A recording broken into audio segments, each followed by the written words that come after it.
ये बाद में प्रचलित हुआ अपने देश में, और सनातन धर्म था। और भगवान बुद्ध चूंकि संस्कृत भाषा का प्रयोग नहीं करते थे, गांव में जो भाषा प्रचलित थी, पाली भाषा और प्राकृत भाषा, तो उनका संपूर्ण प्रवचन, उनकी बातचीत सब ग्रामीण भाषा में होती थी, क्योंकि वो धर्म को कुछ लोगों की और वैयक्तिक संपत्ति नहीं बनाना चाहते थे। धर्म कभी संस्कृत पूरे भारतवर्ष की भाषा थी, तो संस्कृत में है, वेद पुराण इत्यादि लोगों को समझने में कोई दिक्कत नहीं होती थी। लेकिन भगवान बुद्ध के आते आते संस्कृत जो है एक ऐसी भाषा हो गई जिसको सब लोग समझते नहीं थे। इसलिए भगवान बुद्ध ने अपने सभी संदेश, अपने सभी उपदेश उन्होंने प्राकृत भाषा में, पाली भाषा में दी। तो उन्होंने ये नहीं कहा कि हमारा धर्म अलग कोई बौद्ध धर्म है कोई। उन्होंने कहा एसो धम्म सनातनो, जिसको पंडित लोग कहते थे एसो धर्म सनातनः, उसी को उन्होंने ट्रांसलेट किया, एसो धम्म सनातन।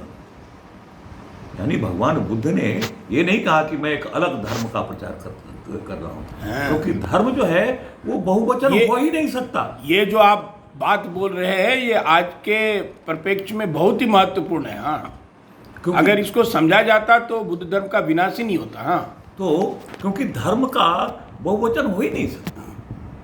धर्म और युग के अनुसार, समय के अनुसार और प्रकट होता रहता है। तो वही सनातन धर्म बौद्ध धर्म के नाम से प्रसिद्ध हुआ, जिसको भगवान बुद्ध ने कहा ये सो धम्म सनातनो, सिर्फ धर्म कहा।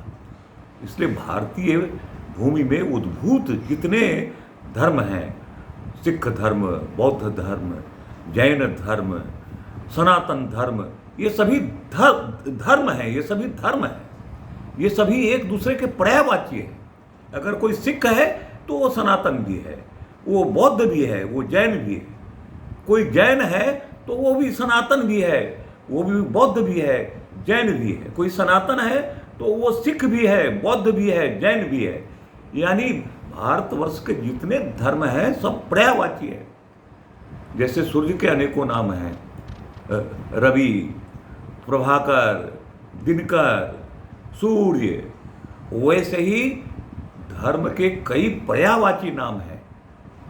सिख धर्म, बौद्ध धर्म, जैन धर्म, सनातन धर्म, ये सभी धर्म हैं जिसको भगवान बुद्ध ने कहा धम्म।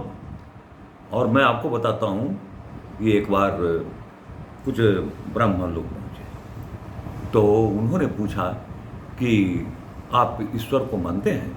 क्योंकि एक बहुत बड़ा आरोप लगाया जाता है भगवान बुद्ध के ऊपर कि वो ईश्वर को नहीं मानते थे। लेकिन आप देखिए, ये जो घटना का मैं वर्णन आपके सामने करने जा रहा हूँ, वो कितने बड़े आस्तिक थे और उनका और हमारे विचारों में कोई अंतर नहीं था।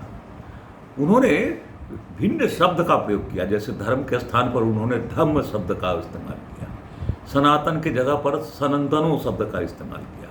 वैसे ही उन्होंने क्या इस्तेमाल किया है देखिए। पूछता है, पंडित लोग पूछते हैं